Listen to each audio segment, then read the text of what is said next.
नमस्कार शेतकरी बांधवांनो, मी किरण पाटील, कर्नूल सीड्स कंपनी प्रतिनिधी पाचोरा। आज दिनांक 21 मार्च 2026 रोजी आपण नांद्रा येथील प्रगतशील शेतकरी सागर नानासाहेब पाटील यांच्या शेतामध्ये आलोय।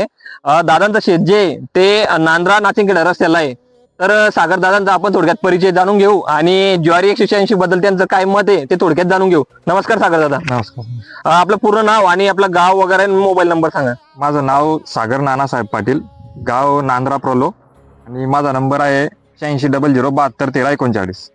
बरं सागर दादा, आता तुम्ही कर्नूल 186 चे किती पॅकेट लागवड केलेले आहे? आम्ही 2 पॅकेट लावलेले आहे। बरं, किती तारखेची लागवड आहे?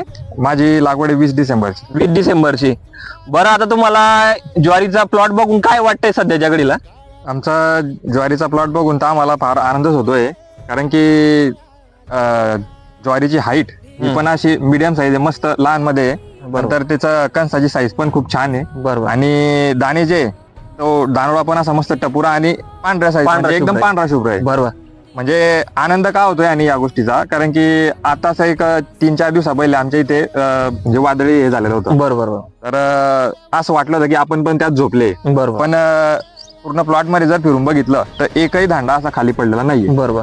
आणि शिवारात भरपूर नुकसान झालेलं आहे। बरोबर। बाकी शिवारात जर विचार केला तर बाकी इतर व्हरायटीचं वाण जे ते आडवी पडून गेलेली ज्वारी पडलेली आहे, आणि आपल्या शेतामध्ये एक दांडा सुद्धा आडवा पडलेला नाही। बघा शेतकरी मित्रांनो, सर्वात महत्त्वाचं या ज्वारीचं जर वैशिष्ट्य सांगायचं झालं तर या ज्वारीची उंची कमी, म्हणजे फायदा काय होतो, उंची कमी असल्या कारणाने तुमची ज्वारी आडवी पडत नाही आणि टेबल टॉप असा प्लॉट आहे। आणि तुम्ही कणसाची साईज पण बघू शकता, एकदम मोठी कणसाची साईज आहे। आणि दाना जो आहे तो एकदम टपोरा पांढरा शुभ्र मोत्यासारखा दाना आहे आणि कुठेही चिकट्या रोगाचा प्रादुर्भाव झालेला नाहीये। एकदम फ्रेश असा प्लॉट आहे। ज्या शेतकरी बांधवांना हा प्लॉट बघायचा असेल त्यांनी नांद्रा नाचिंगखेडा रस्त्याला सागर दादांसोबत कॉन्टॅक्ट करून या प्लॉटवर प्रत्यक्ष प्लॉट पाहणी करू शकतात। आणि शेतकरी बांधवांनो, येणाऱ्या खरीप हंगामामध्ये आपलं कॉटन हत्तीवाली जय हो, मका 9009 आणि 9196 तुम्ही लागवड करा आणि आपले आर्थिक उत्पन्न वाढवा। सागर दादा, तुम्ही अजून आपण इतर शेतकऱ्यांना काय सांगू इच्छिता बरं या ज्वारीबद्दल? ज्वारीबद्दल सांगायचंय की उत्पन्न जर वाढवायचं असलं तर कर्नूल सीड्सची ज्वारी लावा।